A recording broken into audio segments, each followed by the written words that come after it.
જય ખુખારમાં મેલડી માતાજી જોડે તમે બધું જ પ્રાપ્ત કરી શકો છો તે વાત ઉપર ખુખારમાં મેલડીએ શું પ્રવચન આપ્યું તે આપણે ભાગ 2 માં જોશું. જય ખુખારમાં મેલડી. તમે આ એક સેવા જ કરો છો, મદદરૂપ થાવ છો મારી સેવામાં કે કોકના નાખ્યું કે જોજો આમ પેલાની ઇન્ટરેસ્ટ આવ્યો ઠીક, નકર કોઈ જોયું ના જોયું, પણ જેને મોકલ્યું ને એવાને મારા મેલડીના આશીર્વાદ રહેશે.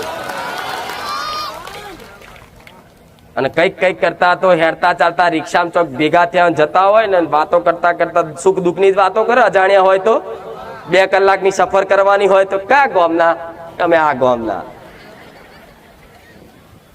તમે કેટલા ભાઈ છે તો કે આટલા ભાઈ, છોકરા કેટલા તો કે આટલા, એમ કરી ધીરે ધીરે દુઃખની વાતો કરે 2 જણા.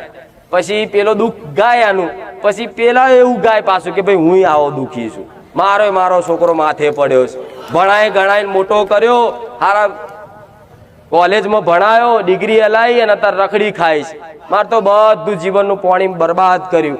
એમ કરતા કરતા સુખ દુઃખની વાતો કરતા કરતા છે એક ભાવિક હોય ને તરત, કોઈ મારો ભાવિક હોય ને તરત એમ કે ક્યાં લાવ હું તમને એક સર્ચ કરી આલું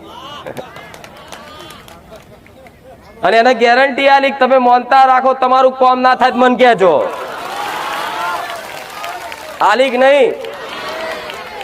તમારી માસી ના આલી, તમારા મહા ના આલી, ફુવા ના આલી, ફોઈ ના આલી, તમારા ભાઈ ના આલી, તમારા કંપનીમાં જે નોકરી કરતો હોય ને એ શેઠિયો તમને પૂછતો હશે કે તું ચો જાય છે.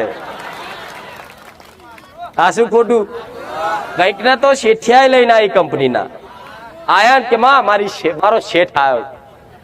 તારો શેઠ તો કોઈ દાડ તારું મોનતોય નતો કે મારી એમને તકલીફ હતી, મેં કીધું તું મોનતા રાખજો કોમ થઈ જશે, પણ મેં એ શેઠનું હોંભરીને કોમ ના કર્યું હોય, મેં તો તમારું હોંભરીને કોમ કર્યું હોય. મારા ભાવિક બોલ્યો છે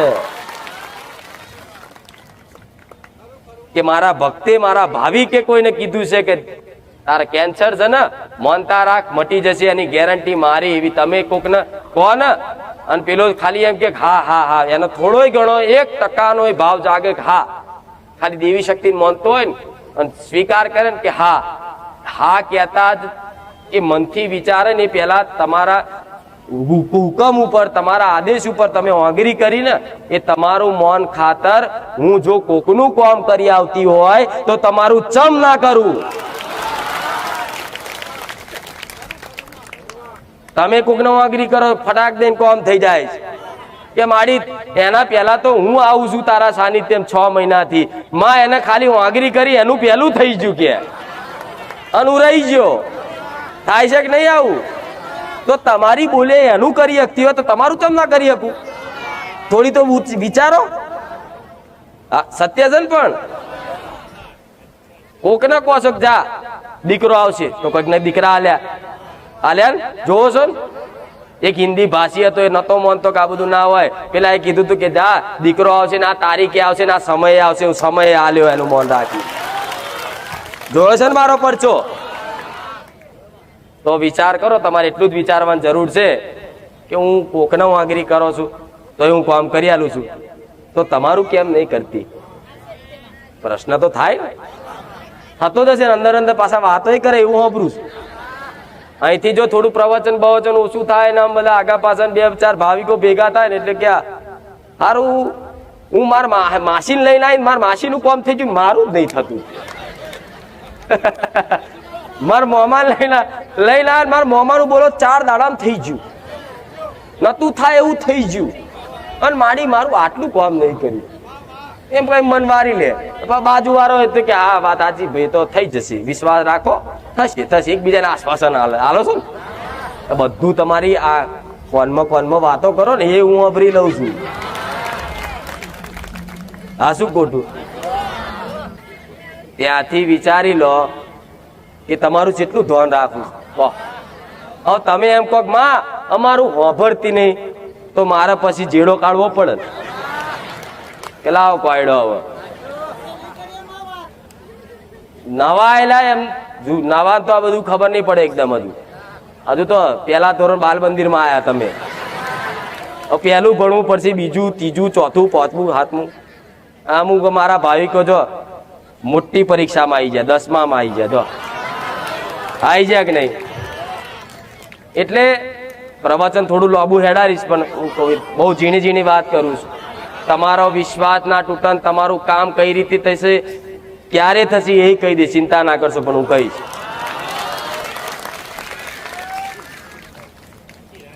કોકને કહો છો તો એ કામ કરી આલું છું, તો તમારું હોભરું જ છે એવું વિશ્વાસ આવ્યો કે હા માં તું હોભર જ છે અમારું.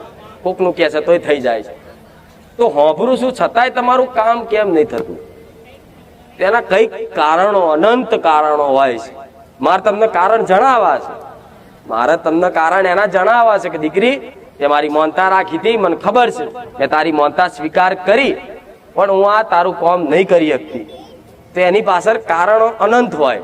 મારે તમને કેવું છે તો કઈ રીતે કહું કહો? અહીં તો એકદમ નંબર આવવાનો નહીં. નંબર લખાવો છો તો વર્ષે વર્ષે નંબર આવે છે. મારે કઈ રીતે કેવું કહો? એટલે તો આ પ્રવચનમાં જ્ઞાન આલું છું. એટલે પ્રવચનમાં જ્ઞાન દ્વારા તમને એવી ખબર પડી જાય કે મને આનું દુઃખ છે, બીજા કોઈનું નહીં. પડે છે? તો વિચાર કરો, ધોનથી જેને પ્રવચન સાંભળ્યા ને એને મારા સાનિધ્યમાં કઈ પૂછવાની જરૂર નહીં પડી હોય.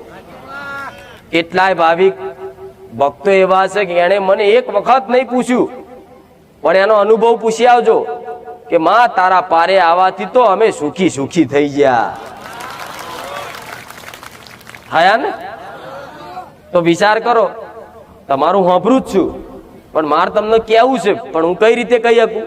અહીં તો રોજ તમારો નંબર આવવાનો નહીં, અને નંબર આવી જાય તો માણસ રોવાનું ચાલુ કરે કે માં માં માં માં દુઃખ છે, માં મટાડ દે. પણ એ રોતો હોય, મારે કેવું હોય કે બંધ થા, હું કહું તને. ચૂંદડી ખેંચે માં માં માડી માડી માડી માડી, એટલે માડીને કેવું છે, પણ તું ચૂંદડી તો છોડ. સબનું કહું કહો, તમને પ્રશ્ન કરતા નહીં આવડતું, પ્રશ્ન હું કરાવડાવું અને જવાબ હું આલું છું.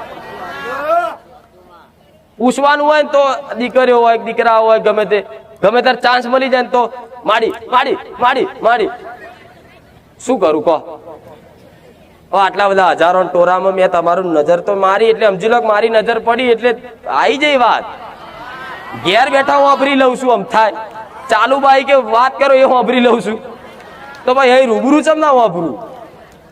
એટલે શંકા ના કાઢ નાખો કે માતાજી નહીં, જો ના સાક્ષાત છું. જો જો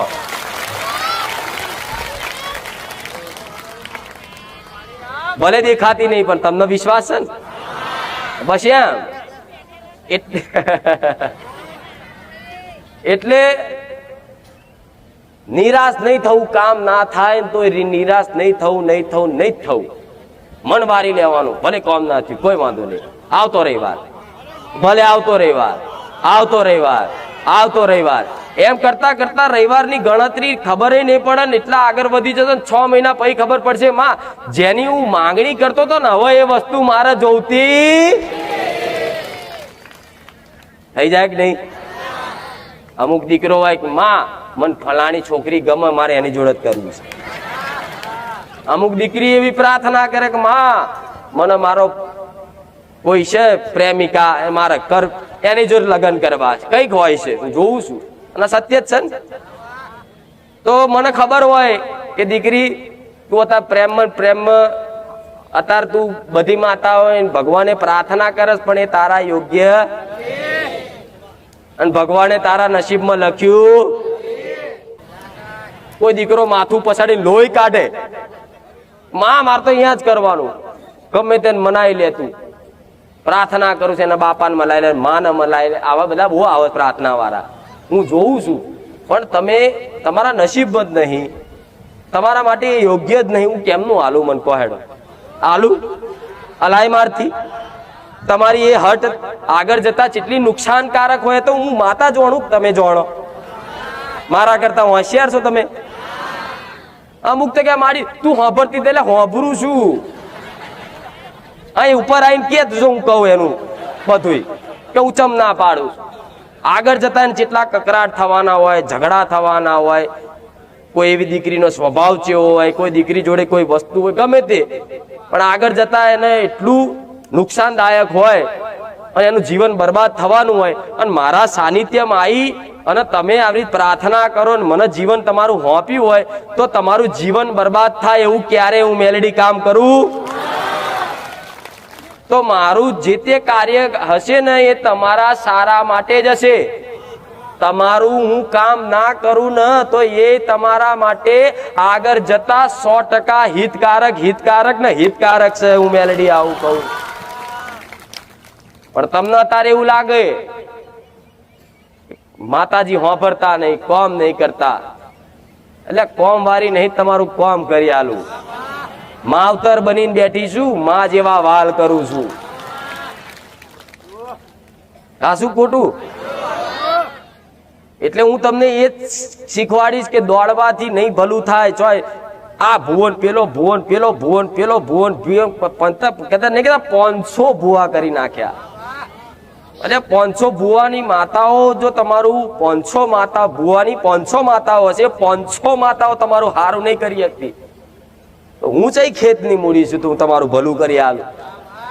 પણ એ 500 ભલે ફર્યા, પણ છતાંય તે મેં હમણાં કીધું નહીં તમારી માય મારા સાનિધ્યમ લઈને આવીશ. એ 500 ફર્યા પણ 501મી હું મેલેડી મળી છે ને, એટલે સમજી લો તમારો બેડો પાર ને પાર જ છે.